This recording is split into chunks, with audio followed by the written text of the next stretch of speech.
বলছিল যে ৩-৪ লাখ টাকার মতো টোল প্রতি খরচ হবে। এই টাকাটা আপনাদের দিতে হবে ৪ লক্ষ টাকা। কাকে দিচ্ছেন এই টাকা? শোনেন, আমাকে বলা হয়েছে যে নিয়োগ খরচ এবং মাদ্রাসার ভবন উঠছে, কিন্তু ভবন হইতে তো 2 বছর সময় লেগে যাবে। এই সময় পর্যন্ত ক্লাস তো আর করা যাবে না, মানে বন্ধ রাখা যাবে না। অতএব কিছু টাকা খরচ হবে, যে টাকা দিয়ে ওই ভবনগুলো এই পাশে নিয়ে এসে উঠাইতে হবে, এই জন্য কিছু খরচ হবে। আমি বলছিলাম যে কিরকম খরচ হবে, ওনারা বলছিল যে ৩-৪ লাখ টাকার মতো টোল প্রতি খরচ হবে। এই টাকাটা আপনাদের দিতে হবে।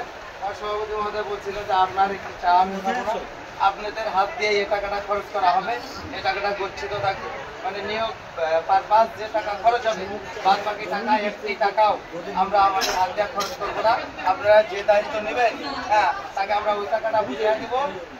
শিক্ষক প্রতিনিধিদের সাথে সমন্বয় করে এই ভবনগুলা মাদ্রাসা ভেঙে অন্য জায়গায় উঠাইতে হবে, কেন নতুন ভবন হচ্ছে। এই কাজে আপনাদের হাত দিয়ে এই টাকাটা খরচ করবেন, এই আশ্বাস দিচ্ছে। পরে এই আশ্বাসের ভিত্তিতে 4 লক্ষ টাকা। কাকে দিচ্ছেন এই টাকা? আমি টাকা মূলত দিচ্ছি আমার ম্যানেজিং কমিটির যে সভাপতি মহোদয়, উনি বলছে যে টাকাটা সাকওয়াতকে দেন। মানে সাবেক সুপার, এই মাদ্রাসার সাবেক সুপার, উনি এখন কি সেই মাদ্রাসার সুপার আছে, উনি মানে এই নিয়োগের প্রতিনিধির ব্যাপারে বিভিন্ন ব্যাপারে ডিল করতেছিল। কারণ আমাদের যে ভারপ্রাপ্ত মহোদয়, উনি অসুস্থ ছিল, উনি বলছে যে আমি এই ব্যাপারগুলো এইভাবে তো করতে পারতেছি না, হ্যান্ডেল করতে পারতেছি না, আমি ওর সহযোগিতা চাইছি। হ্যাঁ, ও সহযোগিতা করতেছে। আচ্ছা, এটা একটা প্রশ্ন করি আমি, মানে এই সাকওয়াত মাওলানা যিনি, উনি কি আপনাদের নিয়োগ প্রক্রিয়া বা নিয়োগ প্রক্রিয়ার উনি কি মধ্যস্থতা করতো কিনা? না, এরকম কিছু করতো না। হ্যাঁ, আমি সভাপতির সঙ্গে ডাইরেক্ট কথা বলে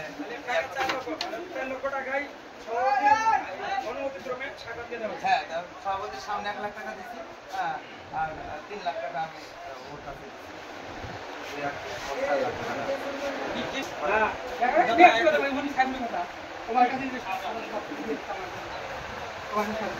সভাপতির বক্তব্য নেওয়া হন।